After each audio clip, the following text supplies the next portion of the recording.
Sudah bertahun-tahun, Man Kidal berdiam diri, menjauhkan diri daripada sorotan media, menolak sebarang jemputan wawancara, seolah-olah ada sesuatu yang ingin dikuburkan jauh di dalam hatinya. Namun pada suatu petang mendung yang sunyi di sebuah studio musik lama miliknya, suara itu akhirnya pecah. Pecah bukan sekadar pada kata-kata, tetapi pada emosi yang selama ini dikekang bagai gunung berapi yang terlalu lama tidur. Ada luka yang orang tak nampak, tapi ia tetap berdarah. Katanya perlahan, suaranya bergetar seperti nada gitar yang putus senar. Itulah kali pertama beliau bersuara secara terbuka tentang apa yang telah lama menghantuinya, tentang penderitaan yang dialaminya dalam rumah tangga bersama Nurlaila Yusuf, wanita yang satu ketika dahulu pernah dianggap penyelamat jiwanya, kini menjadi bayang hitam dalam seluruh hidupnya. Tiada siapa pernah menjangka bahawa lelaki sekuat Man Kidal dengan jari jemari yang mencipta magis di atas pentas boleh menjadi mangsa penderaan emosi yang begitu dalam. Namun, kebenaran akhirnya tersingkap apabila beliau menyebut satu insiden yang menjadi titik mula segala-galanya. Malam itu, selepas konsert penghormatan untuk legenda rock tempatan, beliau pulang ke rumah dengan semangat tinggi. Namun yang menyambutnya bukan senyuman atau pelukan kasih, tetapi sebaliknya tamparan kata-kata yang menghina kelelakiannya. Awak tak pernah cukup. Nama awak besar, tapi awak gagal jadi suami. Laungan itu, katanya, masih bergema dalam benaknya hingga hari ini. Perlahan-lahan, Man Kidal mendedahkan bahawa setiap kejayaan yang dikecapinya di luar rumah dibayar dengan harga kesunyian dan keretakan jiwa di dalam rumah. Nurlaila, menurutnya, bukan sekadar istri yang dingin, tetapi wanita yang mampu menggunakan kelemahan emosinya sebagai senjata. Dalam setiap perdebatan, dia dikalahkan bukan dengan logik, tetapi dengan sindiran yang menghakis harga diri. Kalau bukan sebab aku, awak bukan siapa-siapa. Apa yang menjadikan kisah ini lebih menggetarkan ialah bagaimana penderitaan ini diselindungkan di balik senyum palsu di majlis-majlis awam. Man Kidal mengaku bahawa beliau pernah merayu agar Nurlaila membenarkannya pergi dari hubungan itu dengan damai. Tetapi jawapan wanita itu sentiasa sama. Saya tak akan lepaskan awak semudah itu. Kalau saya menderita, awak pun patut merasa sama. Yang paling menyayat hati ialah pengakuan tentang bagaimana beliau pernah menulis lagu yang ditujukan khas untuk Nurlaila. Lagu yang penuh harapan, cinta, dan pengorbanan. Tetapi lagu itu tidak pernah didengari oleh sesiapa, kerana pada malam rakaman, selepas bertengkar besar, Nurlaila membakar helaian lirik itu di hadapan matanya. Kertas yang terbakar, katanya, bagaikan hatinya sendiri yang hangus dalam api kecewa.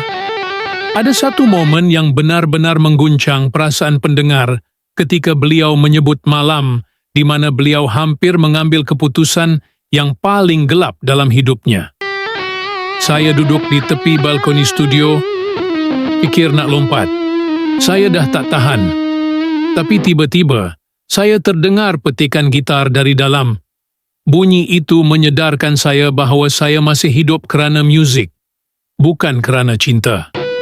Kata-kata itu terhenti di situ, namun ruang studio itu terasa berat, seolah-olah menyimpan ribuan rahsia yang baru terbuka satu demi satu.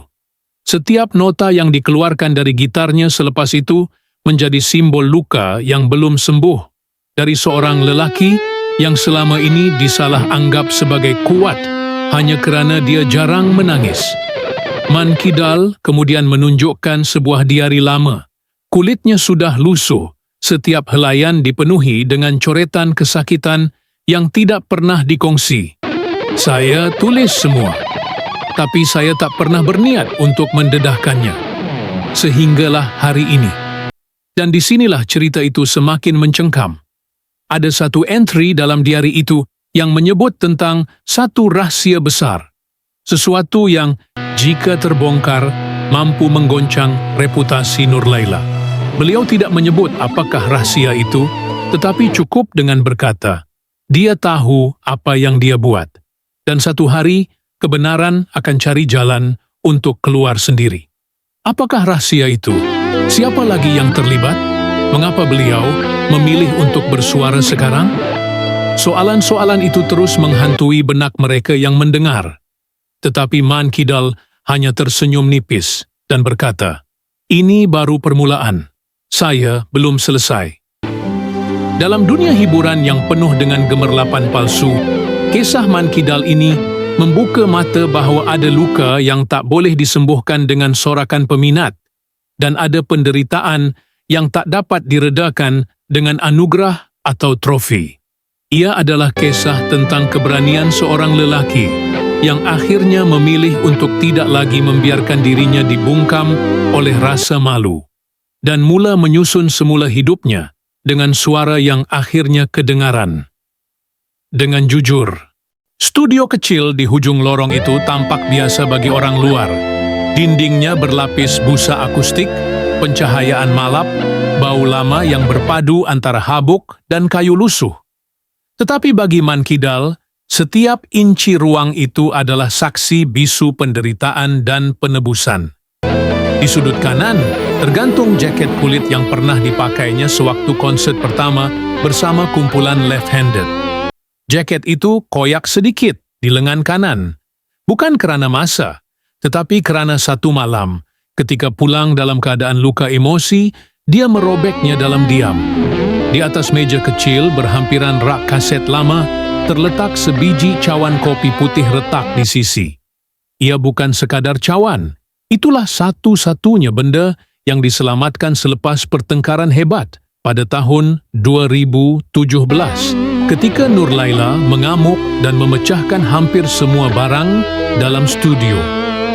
Kopi ni awak buat pun tak sedap, katanya waktu itu lalu mencampakkan dulang ke lantai. Tapi cawan itu selamat dan sejak hari itu Man Kidal menjadikannya simbol bertahan. Biarpun retak, masih berguna, seperti dirinya. Setiap pagi, beliau akan mengelap gitar tua berwarna merah gelap yang dinamakan Jiwa, dengan gerakan perlahan seperti menyentuh luka lama. Gitar itu bukan sekadar alat musik. Ia satu-satunya pendengar setia ketika malam-malam sepi di mana beliau enggan tidur bersama Nur Laila kerana caci maki sudah menjadi rutin sebelum lena. Dalam bisikan halusnya, beliau pernah berkata, "Aku lebih tenang dengan kau, Jiwa. Kau tak pernah hukum aku." Pada rak kayu tinggi, berhampiran tingkap kecil yang selalu dibiarkan terbuka, terdapat beratus-ratus pita demo yang tidak pernah diterbitkan. Di antara semua itu, hanya satu yang dilabelkan dengan tulisan tangan kabur. Untuk dia yang tak pernah dengar. Lagu itu tidak pernah didendangkan, tidak pernah dikongsi, hanya dimainkan sekali pada malam Man Kidal hampir terjun dari balkoni. Ia direkod dengan satu mikrofon buruk dan disimpan dalam pita tersebut. Tiada siapa tahu melodi itu, kecuali beliau. Tiada siapa tahu sehingga hari ini. Perlahan-lahan, watak Man Kidal hidup di mata pembaca. Bukan sekadar seorang legenda muzik, tetapi lelaki biasa yang tahu apa itu kehilangan, pengkhianatan, dan diam yang memakan jiwa. Tangannya yang gemetar setiap kali menyentuh tali gitar, bukan kerana usia, tetapi kerana trauma. Kenangan tentang tangan yang sama pernah ditolak kasar ketika cuba memeluk isteri sendiri yang sedang menangis, tetapi bukan kerana dirinya. Dia kata, dia menangis sebab dia tak pernah rasa cinta itu benar.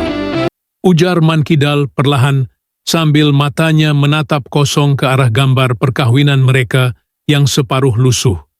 Gambar itu tergantung sengit, sengaja tidak dibetulkan, seolah-olah melambangkan bagaimana segalanya tak pernah berada dalam imbangan yang adil.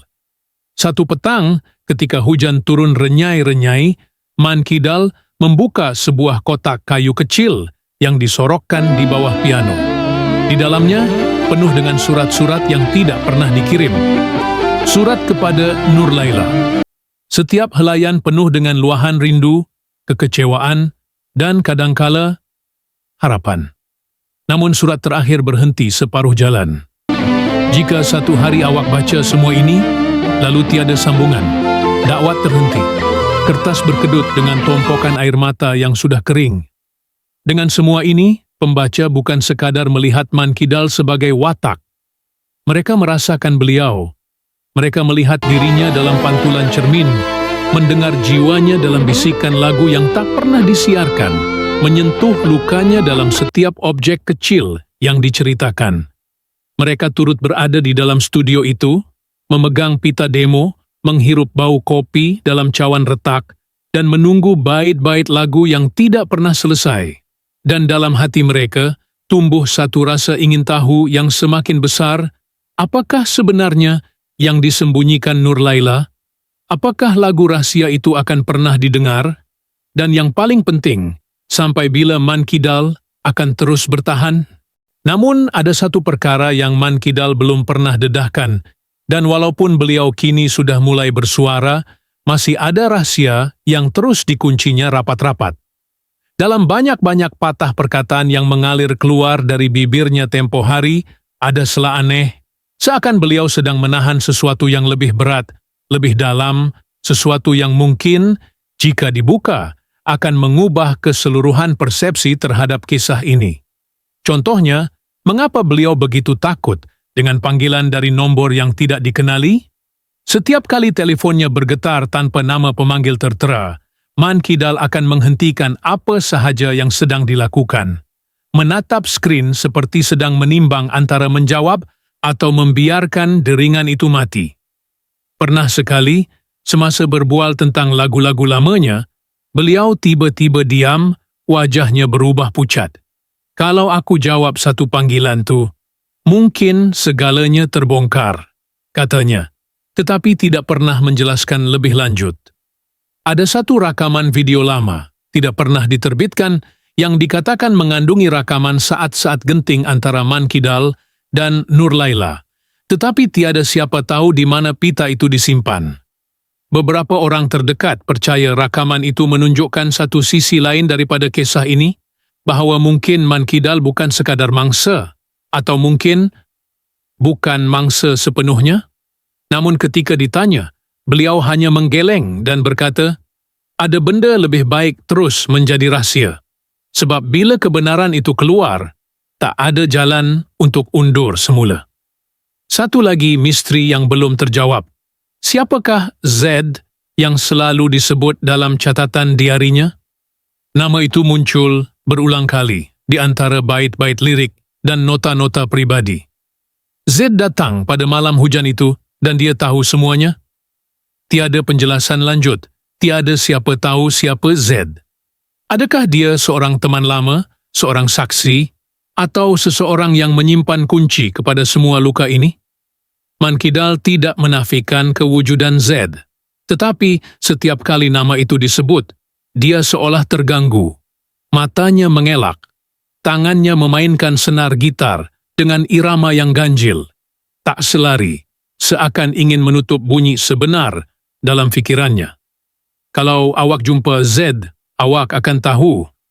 Tapi saya harap awak tak akan pernah jumpa dia. Studio tempat beliau menghabiskan hari-harinya juga menyimpan banyak rahsia. Di belakang salah satu panel dinding terdapat ruang kecil tersembunyi, tempat beliau menyimpan benda-benda yang tidak sepatutnya dilihat. Ketika ditanya apakah yang ada di dalam, beliau hanya menjawab pendek. Kenangan yang saya tak sedia lepaskan. Pernah sekali, semasa membetulkan wiring dalam studio itu, seorang juru elektrik terjumpa nota pendek dengan hanya 2 patah perkataan, maafkan aku. Tiada nama, tiada tarikh, hanya itu. Dan kini, walaupun Man Kidal telah mula berbicara, langkahnya tetap perlahan. Beliau tidak memberikan semua jawapan. Malah, setiap jawapan seakan membuka lebih banyak soalan. Apa sebenarnya yang berlaku dalam rumah itu selama bertahun? Adakah penderitaan itu sepenuhnya datang dari Nur Laila? Atau ada sisi gelap dalam Man Kidal sendiri yang belum pernah terlihat? Semakin banyak yang dikongsi, semakin banyak yang terasa hilang dalam kabus cerita ini. Seperti helaian lagu yang hilang melodinya, seperti gitar yang tidak disetem sempurna. Ada sesuatu yang tidak kena, tetapi tak dapat dipastikan apa. Dan pembaca yang kini telah tenggelam dalam kisah ini, tidak lagi sekadar menjadi pemerhati. Mereka kini sedang mencari, menyusun serpihan demi serpihan, menanti satu detik di mana semuanya akan bersatu atau terus kekal sebagai teka-teki yang tak pernah selesai. Dan kemudian malam itu datang. Sunyi luar jendela studio mengalir seperti arus yang perlahan tetapi berat, mengisi setiap ruang dengan rasa sejuk yang sukar dijelaskan. Lampu kecil di atas meja menyala samar, menggigil dalam bias bayang-bayang pergerakan Man Kidal yang duduk membongkok, jari jemari kasarnya menyentuh lembaran surat yang hampir reput kerana masa. Di hadapannya, pita kaset yang sudah bertahun tidak disentuh tergeletak tanpa nama. Hanya satu tarikh tercoret dengan dakwat pudar, 9 Julai. Tiada siapa tahu apa yang terjadi pada tarikh itu. Tiada siapa yang bertanya. Man Kidal memejam mata, menarik nafas panjang. Gitar jiwa diletakkan di pangkuannya, dan buat pertama kali dalam berbulan, dia menyentuh senar dengan lenggok lama yang suatu ketika dahulu pernah membuat ribuan penonton berdiri. Tetapi kali ini, tiada penonton. Hanya dia, suara hatinya, dan segala yang belum pernah terucap. Bunyi petikan gitar perlahan itu menyusup ke dalam dinding, meresap ke lantai kayu, memantul di rak buku yang penuh debu, bergema perlahan ke dalam pita kaset yang entah mengapa, seolah-olah sudah lama menunggu untuk dimainkan semula. Tapi Man Kidal tidak menekan butang play. Dia hanya menatap kaset itu lama-lama. Senyuman samar muncul di bibir. Kadang-kadang, tak semua rahsia perlu didedahkan. Dia berbisik, seolah-olah berkata kepada seseorang yang sudah lama tiada di situ. Dan sejurus itu, lampu studio malap secara perlahan. Bukan kerana suis dimatikan, tetapi seperti ia tahu waktunya sudah sampai. Di luar, hujan mula turun renyai, jatuh perlahan di atas atap zinc yang berkarat, mencipta irama alam yang menyatu dengan nota gitar terakhir. Man Kidal berdiri, menyandar ke kerusi, mata memandang langit-langit, seolah sedang berbual dengan bayangan masa lalu. Surat-surat yang tidak pernah dikirim masih di dalam kotak. Pita rakaman yang menyimpan rahsia masih belum dimainkan. Nama Z masih menjadi teka-teki yang tergantung. Dan Nur Laila? Tiada siapa tahu di mana dia sekarang, atau apakah dia masih menyimpan sisi cerita yang lain, sisi yang belum pernah kita dengar. Semua yang perlu dikatakan, mungkin sudah dikatakan, atau mungkin belum. Tiada yang pasti. Hanya diam yang tinggal, dan pembaca yang kini terperangkap di antara simpang simpati, curiga, dan teka-teki yang tidak berpenghujung. Kerana di dunia sebenar, tidak semua cerita berakhir dengan noktah. Ada yang hanya berhenti, tanpa sebab, tanpa penjelasan. Dan kita dibiarkan tertanya, adakah ini benar-benar kisah tentang Man Kidal? Atau tentang diri kita sendiri yang sering memilih untuk diam, walaupun hati ingin menjerit?